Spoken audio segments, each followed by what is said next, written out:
Welcome back dito sa channel natin. Muli tayong nagbabalik dito sa Maynila. Ano na nga ba ang nangyari dito sa Phase 5 ng Pasig River Esplanade? Parang hindi na umuusad yung project na ito. Tingnan natin. So ayun guys, dito yung ginagawa na Phase 5 at magtatayo nga dito ng bagong Riverside Park.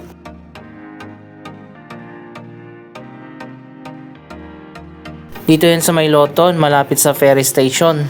Ginagamit din ito na bus terminal.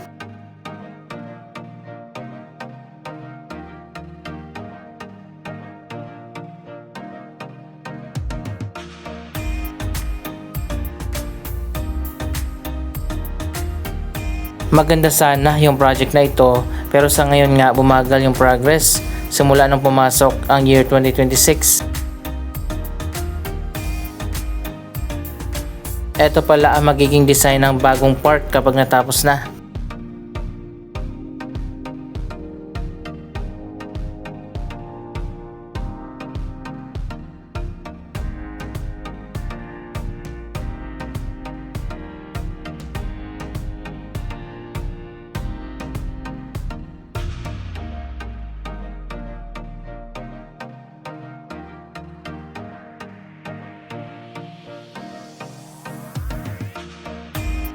Malapit na rin ang reopening ng Loton Pasig River Ferry Station. Sinarado yan last year at hindi mo na nagsasakay na pasahero dito. Dahil ginagawa pa nga noon ang Phase 4 ng Pasig River Esplanade na ngayon ay tapos na. So ayun guys, wala pa rin ganap dito sa loob ng gagawin na park.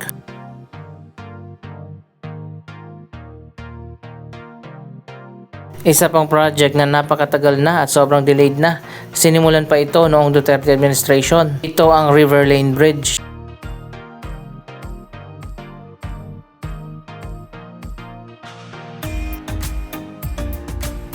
Ito ang bagong pedestrian bridge na magkukonek sana from Loton patawid doon sa kabila sa May Quiapo.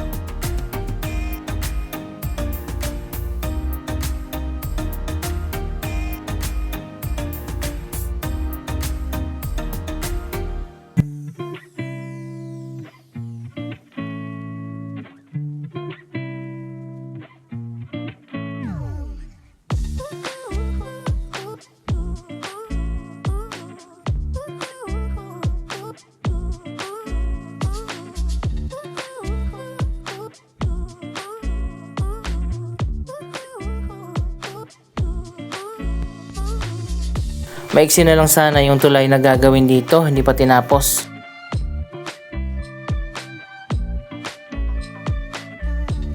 Ito na nga ang magiging shortcut na tulay na daanan ng mga pedestrian at pwede rin dito yung mga nakabike na magiging shortcut papunta dyan sa May Quiapo.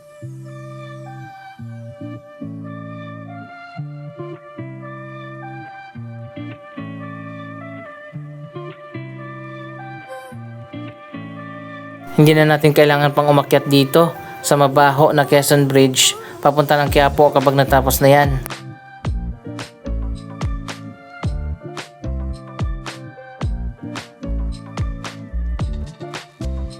Dito naman ngayon ang sinarado at hindi mo na pwedeng tumawid papunta doon sa may Arroceros Park. Yung mga galing naman ng Arroceros Park hindi pwedeng pumasok dito.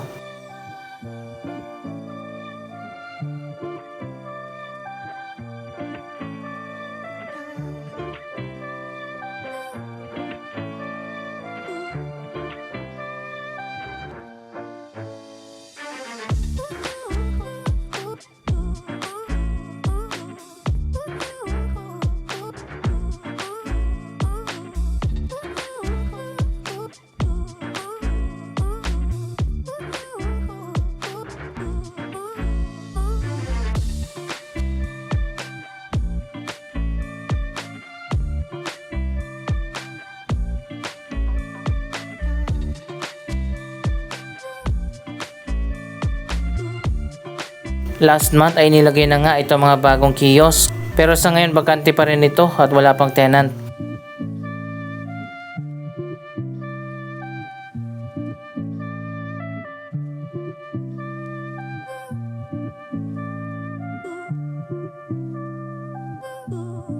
Ang mga kiosk lang talaga doon sa may Intramuros ang puno na ng mga tenant.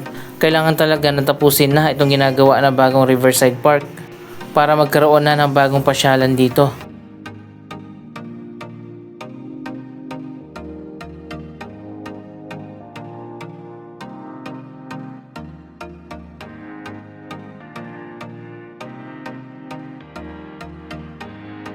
Ito naman ang mga bagong basurahan, nakasegregate na yan.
Nasaan na ang mga workers dito? Parang wala nang gumagawa.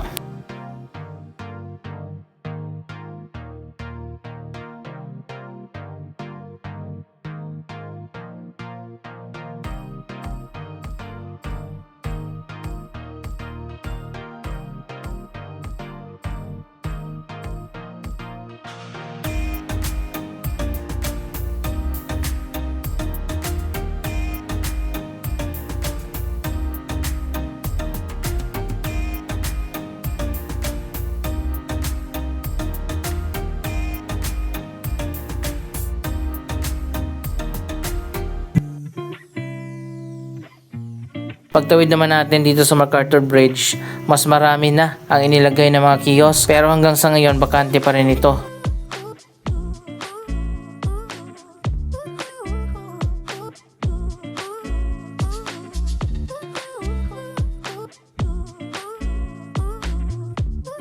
Sobrang dami pala nito, siguro mga 20 plus.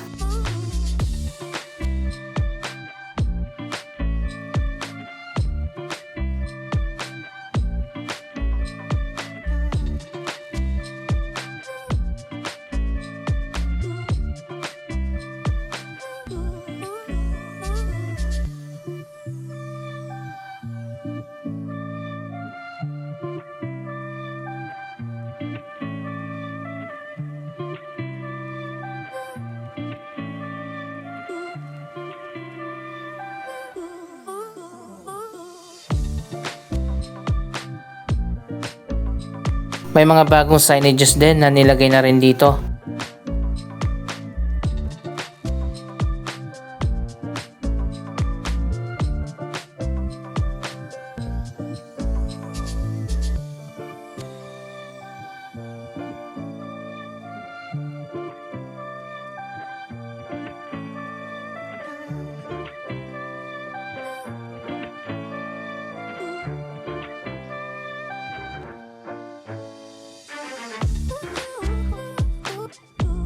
Abangan din natin ang pagsisimula ng full restoration dito sa Manila Central Post Office Building na nasunog. Isang malaking pagbabago dito, magkakaroon ng 3 museum.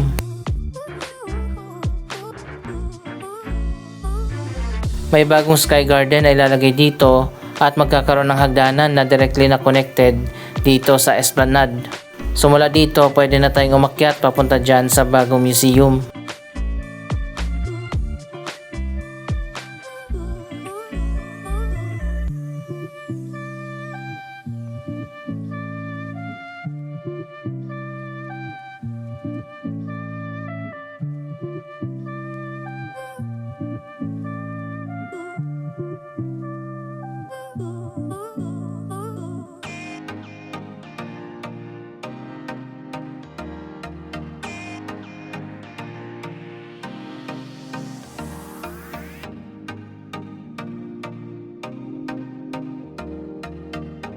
Para sa mga tatanong ay malinaw naman yung tubig dito sa may fountain.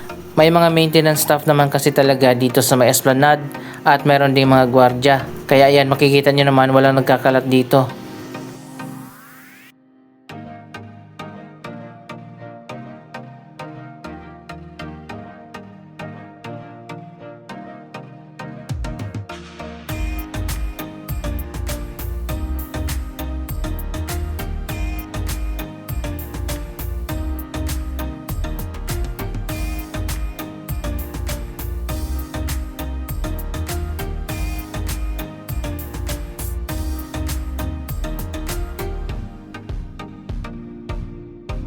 Para sa mga hindi pa rin nakapunta dito sa esplanade, hindi naman mabaho yung ilog.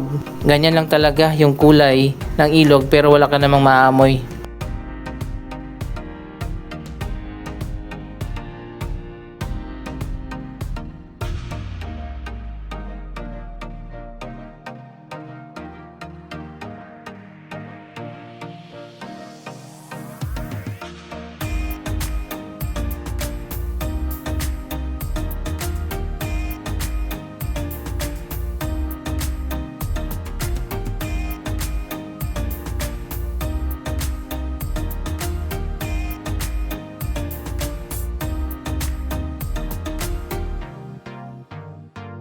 Abangan natin ang muling pagbabalik sa dating ayos at ganda ng Manila Central Post Office Building na magiging bagong museum na. Magkakaroon ng Law Museum, Postal Museum at Civic Museum.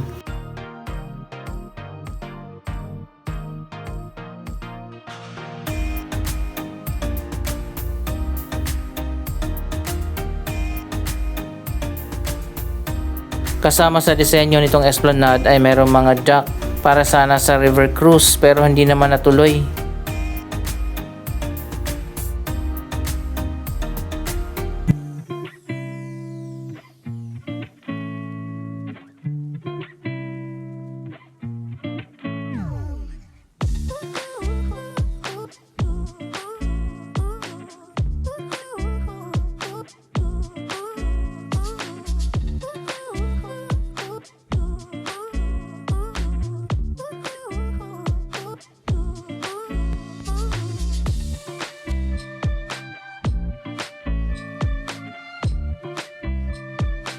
Medyo maaga pa kaya konti pa lang yung tao dito sa may esplanade. Pero mamayang hapon, dadami na yung tao dito.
Ganun pa rin, well-maintained naman yung mga commercial areas dito. At ayan nga, marami na palang tao dito sa kabila.